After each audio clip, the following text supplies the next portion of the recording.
Good morning everyone, welcome back to my YouTube channel. मिलते हैं नए टॉपिक, नए इन्फॉर्मेशन के साथ एंटीजन एंटीबॉडी रिएक्शन के बारे में।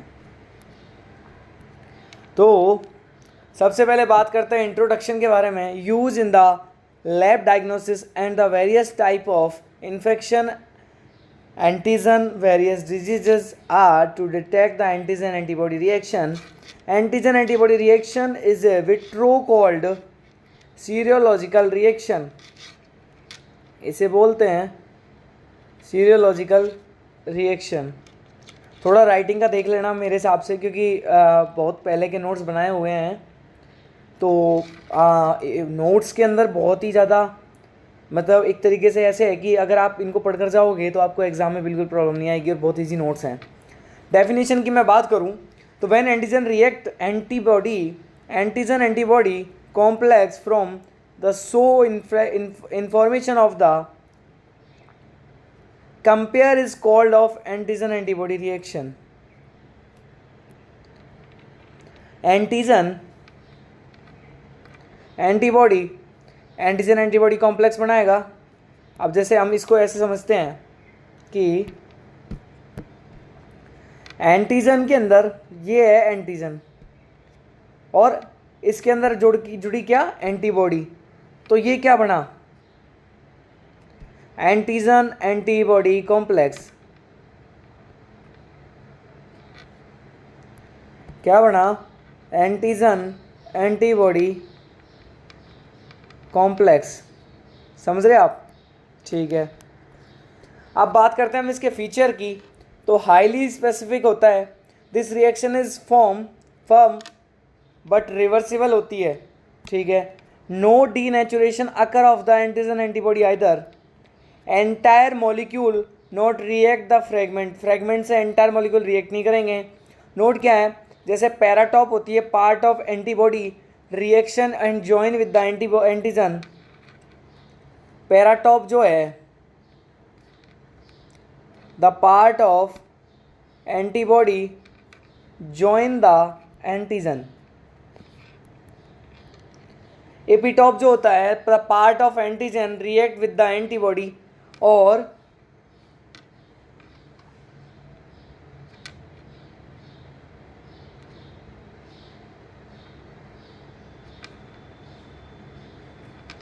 ये हो गया एपिटॉप, ये हो गया पैराटॉप।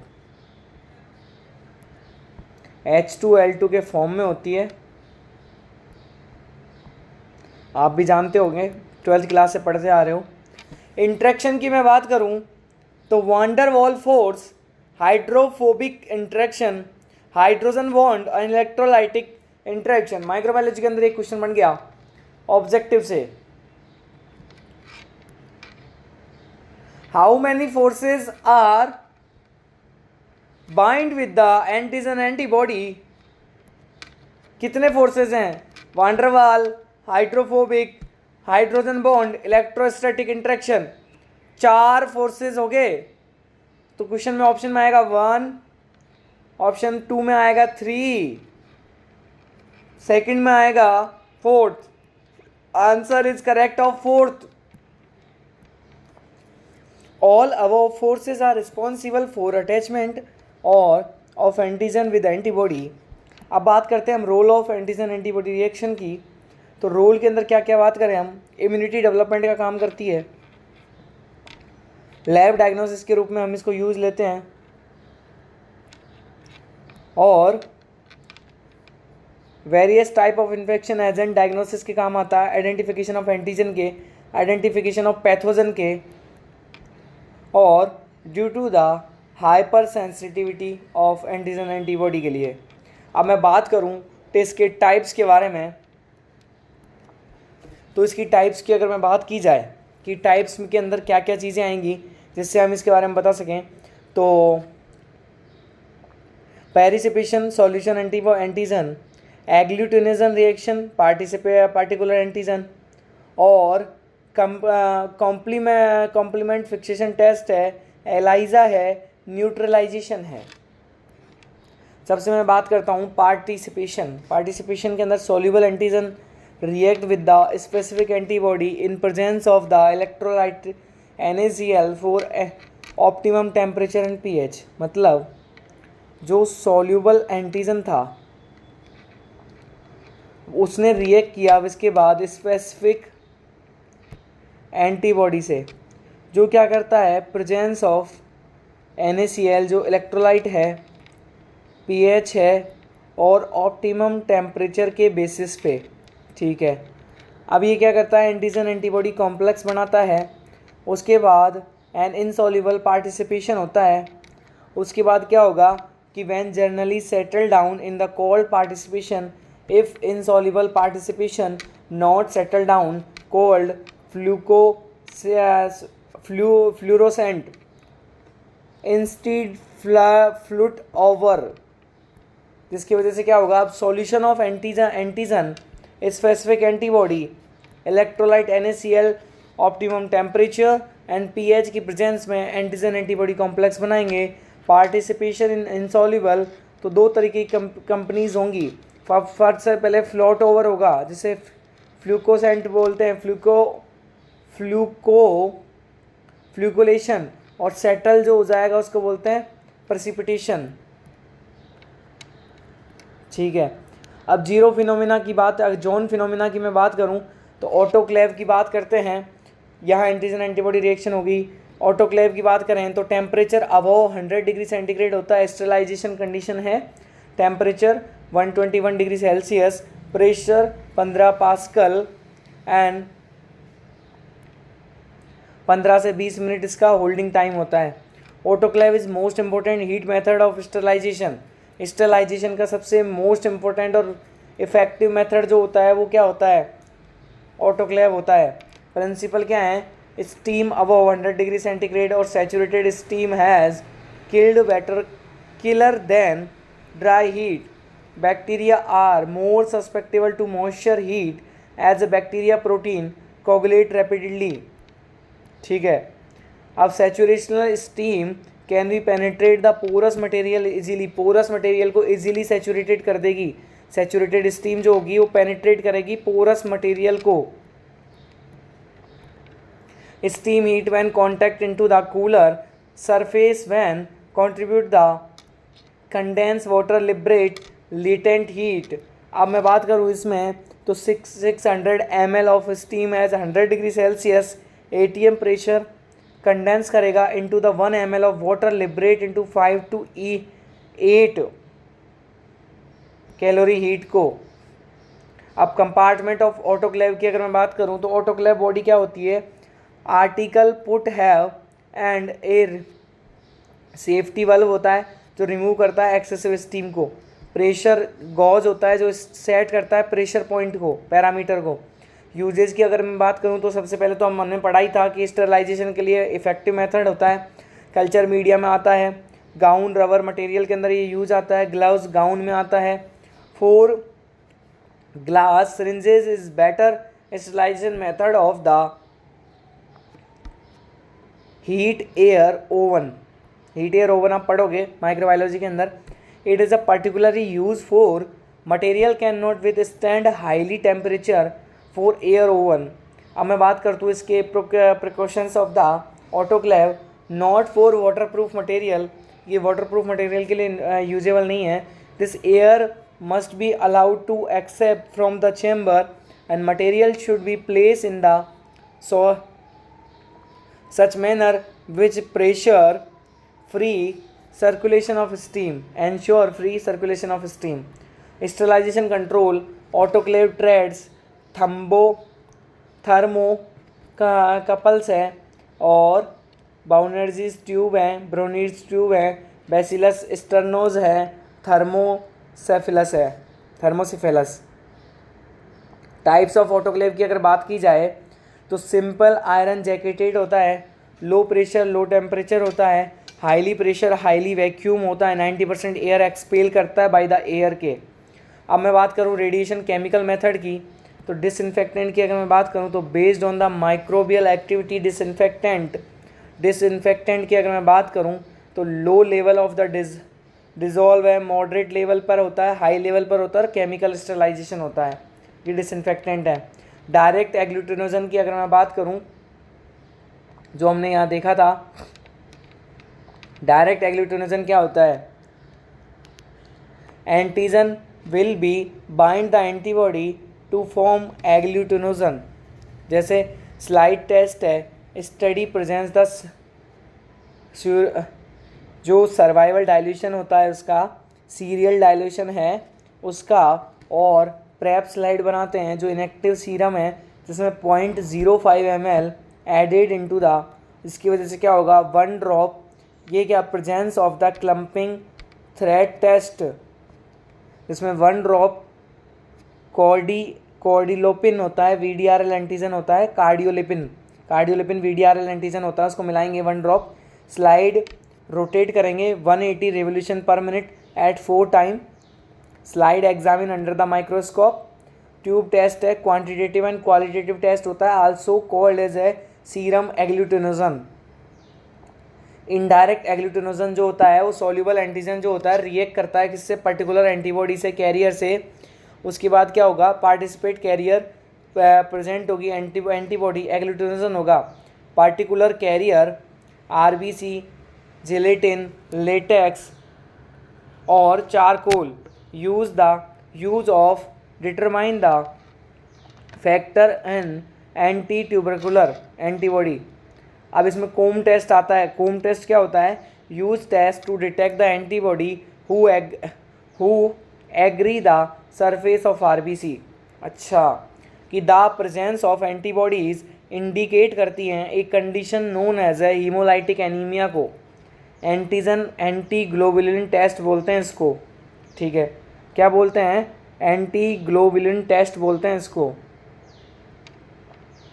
जैसे एंटीजन जो होगा ABO RH, इनका RH फैक्टर है, नॉर RBC, जो क्या होगा कि antibody form antigen test ABO RH antigen होगा, these antibody are react with the perform anti agglutinogen, जैसे हीमोलाइटिक एनीमिया, और takes blood from the region who are auto haemolytic anaemia, process the blood and serum is coagulated, serum is inject in the animal, serum को inject करेंगे animal के अंदर, और serum work as a antigen in the rabbit body, it is the immune system for the antibody against the serum which content the antiphyletic antibody. Now these antigen will be harnessed from rabbit body. Antigen against an antibody reaction RH antibody is Combs reagent बोलते हैं, जिसमें 2 तरीके के method होते हैं, dry comb, indirect comb और direct comb. अब मैं बात करता हूँ एलाइजा मेथड जो होता है, antigen plus enzyme linked antibody, जिससे एंटीजन एंटीबॉडी कॉम्प्लेक्स बनेगा, और सबस्ट्रेट क्रोमोजन कलरलेस जो होता है वो क्या करेगा, substrate bind with the enzyme then show positive colour. Direct ELISA method को अगर हम देखा जाए तो डिटेक्शन ऑफ एंटीजन होता है, जिसके अंदर क्या होगा, directly primary add antibody add into the antigen, इसकी वजह से ये एंजाइम है और ये एंजाइम लिंक्ड एंटीबॉडी है, और ये सबस्ट्रेट क्रोमोजन है जो कलरलेस होता है। इसके बाद ये क्या बनेगा, सबस्ट्रेट डायरेक्ट बाइंडिंग होगा, बाइंडिंग होने के बाद क्या होगा कि due to this binding colourless is primarily, ठीक है। इनडायरेक्ट एलाइजा के अंदर क्या होगा, फर्स्ट क्या करेंगे, primary unlabel antibody is added and secondary is labelled antibody is added, pre unlabelled antibody not linked enzyme, second level antibody is linked enzyme.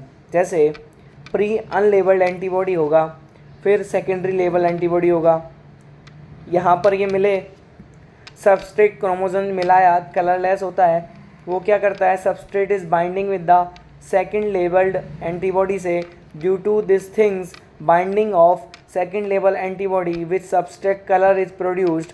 अब मैं बात करता हूँ sandwich ELISA. Sandwich ELISA is a detection of HIV antigen level, microtitre plate is coated antibody with antibody such as a antibody is called capture antibody, antigen antibody not linked. जो capture antibody है वो enzyme से link नहीं होगी, secondary antibody link होगी enzyme से। जैसे ये एंटीजन है, कैप्चर्ड एंटीबॉडी यहाँ पे है, ये एंटीजन मिलाया तो सेकेंडरी लेवल्ड एंटीबॉडी बनी। उसके बाद ये एंजाइम इससे जुड़ा तो सेकंड लेवल एंटीबॉडी यहाँ पर है, सबस्ट्रेट क्रोमोसोम मिला तो कलरलेस प्रोड्यूस हुआ। कंपिटिटिव एलाइजा की मैं बात करूँ तो use of the detection antibody cone of antigen is very low, microtitre plate is procreated with antigen and antigen antibody is antigen antibody complex free antibody। इसको बाहर कर देंगे। जो माइक्रो टाइटर प्रोकेटेड एंटीजन है उसको मिलाने के बाद क्या होगा, एंटीजन एंटीबॉडी कॉम्प्लेक्स और फ्री एंटीबॉडी है। और फिर उसके बाद सेकेंडरी लेवल एंटीबॉडी इसको बुलाएंगे, सबस्ट्रेट क्रोमोसोम कलरलेस होगा, सीधी सी बात है। तो यहाँ पे टेस्ट विल एब्सेंट। और इसके अंदर क्या क्या करेंगे, कैंडिडेट्स जो होता है पैथोजन WW एंड डिस्ट्रीब्यूशन होता है, एंडोजिनस ऑप्थेल्मिक ऑप्टोमिस्टिक इन्फेक्शन है, occur in HIV and no HIV person. अब आते हैं प्री एक्सपोजिंग फैक्टर, जिसमें extreme old infectant and low immune system, particular on broad spectrum antibiotic, diabetes mellitus and zinc and iron deficiency. Virulent factor जो होता है addition में क्या होता है, hepatitis to connect the skin mucosa. Enzyme क्या होता है, an staphylo proteinase serine proteinase, help for tissue induration. ठीक है। टॉक्सिन क्या है, Candida cell wall have a glycoproteinous which work similar to fat toxin, bacterial toxin and help candida in pathogenesis. Pseudo hyphae release the a subphosphorylase help for the infusion to indicate the active infection. अब मैं बात करता हूँ phenotypic switching की, special prophylactic of the albicans, frequent transform between the 3 phenotypic form, yeast pseudo hyphae, जिसके अंदर जैसे yeast है, स्यूडो हाइपी है और हिम्फी है। ठीक है। क्लिनिकल मैनिफेस्टेशन की अगर मैं बात करूं तो Candida produce the infection at generally skin का होता है, म्यूकोसल इपिथीलियम है, इन्वेजिव है, एलर्जिक इन्फेक्शन है और म्यूकोसल कैंडिडाइसिस है। आई होप आप इन नोट्स को अच्छे से पढ़िएगा। इनके अंदर वेरी शॉर्ट फॉर्म में एलाइजा, ऑटोक्लेव और antigen antibody reaction, hyper sensitivity reaction इनको समझाया गया है। बाकी आप अगर बुक से पढ़ोगे तो आपको बिल्कुल समझ नहीं आएगा कि सैंडविच एलाइजा और कॉम्पिटिटिव एलाइजा के बारे में आप उसमें डिफरेंस क्या क्या है। आप इनको अच्छे से पढ़िएगा तब आपको समझ आएगा। मिलते हैं नेक्स्ट टॉपिक में अच्छी इन्फॉर्मेशन के साथ। Thank you so much.